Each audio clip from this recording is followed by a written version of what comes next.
Terima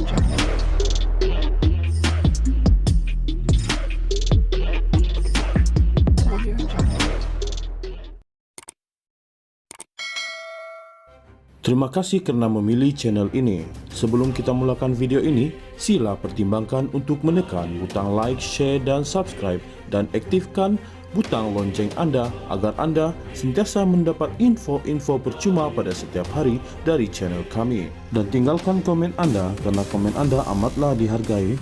Terima kasih. Ahli Parlimen Pengerang, Azalina Othman Said akhirnya meletakkan jawatan sebagai penasihat undang-undang dan hak asasi manusia kepada Perdana Menteri.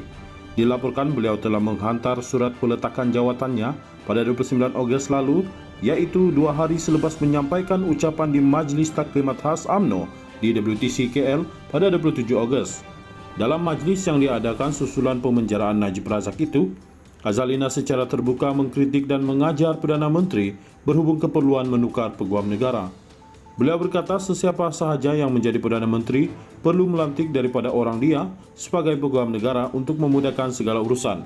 Saya natanya satu sahaja, takkan natukar Eji pun tak boleh. Katanya yang jelas ditujukan kepada Perdana Menteri Datuk Seri Ismail Sabri Yaakob.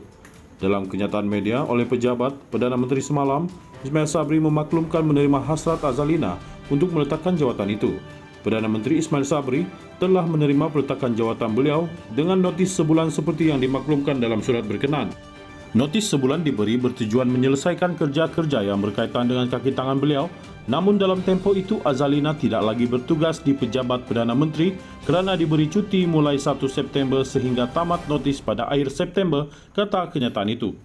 Dalam bahasa yang mudah difahami, selain terus diberi cuti dalam tempoh notis sebulannya, bermakna Azalina tidak lagi perlu untuk datang ke pejabatnya di bangunan Perdana Putra Putrajaya.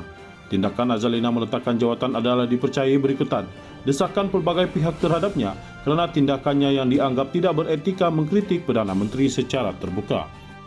Walaupun pada mulanya beliau menafikan berkenaan peletakan jawatannya, ia menjadi kenyataan juga sudahnya. Dengan akhirnya akur untuk meletakkan jawatan, Azalina dalam hal ini dengan sendirinya menyedari tentang kesalahan serta pelanggaran etika yang telah dilakukannya. Kalau tidak salah dan yakin tindakannya betul, buat apa nak letak jawatan?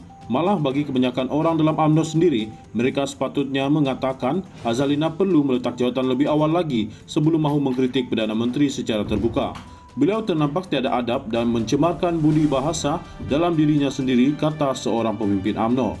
Begitupun Azalina yang sebelum ini berjawatan penasihat khas di pejabat Perdana Menteri dan boleh dikira tergolong dalam kelompok kluster Putrajaya melalui kritikannya kepada Perdana Menteri dan disusuli meletak jawatan, beliau secara langsung telah mencampakkan dirinya sebagai penyokong kluster Mahkamah UMNO.